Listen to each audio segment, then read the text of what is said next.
The disturbing history of how cities taxed us but didn't use tax money on us. Of course, I'm a fan of Black History Month, but I don't like to keep repeating the same scripted history that doesn't push us forward. I respect our ancestors, but how many times do we focus on Martin Luther King speeches and not enough on the financial crimes done to our community for the past 2 centuries? For instance, did you know the most powerful form of racism that has kept us in permanent underclass mode is embodied in how cities tax for and spend municipal bond funds? Some of you might not fully understand what these are. These funds are a way for cities to raise money in the form of debt to manage and improve a city like Dallas, Fort Worth, DeSoto, Plano in various ways. These funds are used to improve schools and infrastructure such as utilities, which help to boost property values, which in turn gives homeowners more generational wealth. Guess which neighborhoods consistently got the benefit of this kind of investment? You already know it was them folks on the other side of the tracks. From about 1900 till about the early 1990s in some areas, our neighborhoods got little or nothing like they did.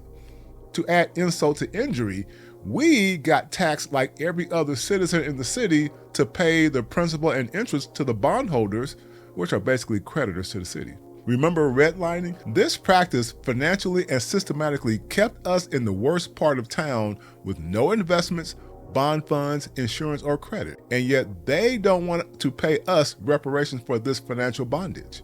I want to read excerpts from a Wall Street Journal article recently about a smart brother who's a Stanford University professor, historian Destin Jenkins, who dug deep into the history of unfair financial treatment in the form of unfairly distributed municipal bond funds in various cities. In my opinion, it highlights the reason we should not limit ourselves to one party, because we have to have eyes and ears in every party that has influence over how city money is spent. We need to be at the table when they break bread, in other words. Quote, "The $4 trillion municipal bond market is a sleepy corner of Wall Street that finances America's roads and sewers.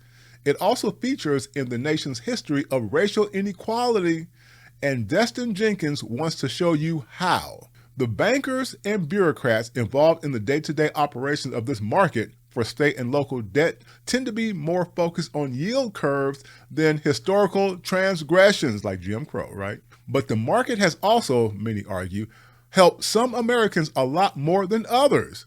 Studies show that Black communities often pay more to borrow in the municipal bond market.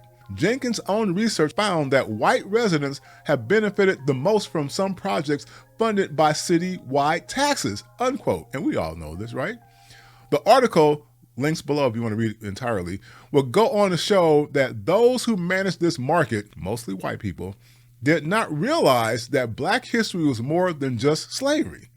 As I pointed out in my 2 videos on America's reaction to the reason we sing the Black National Anthem, most Americans only know vaguely about slavery, that Abraham Lincoln caused the Civil War to free slaves in their mind, and that the war itself was reparations. Oh boy. They know about MLK's I Have a Dream speech and kind of remember Rosa Parks, but that's it. And now, because we have allowed ourselves to be buried in the long list of far left-wing causes, those who hate the left also hate us. We have to separate ourselves and wield economic power with a distinct, nonpartisan identity. It's what I call Black America 2.0.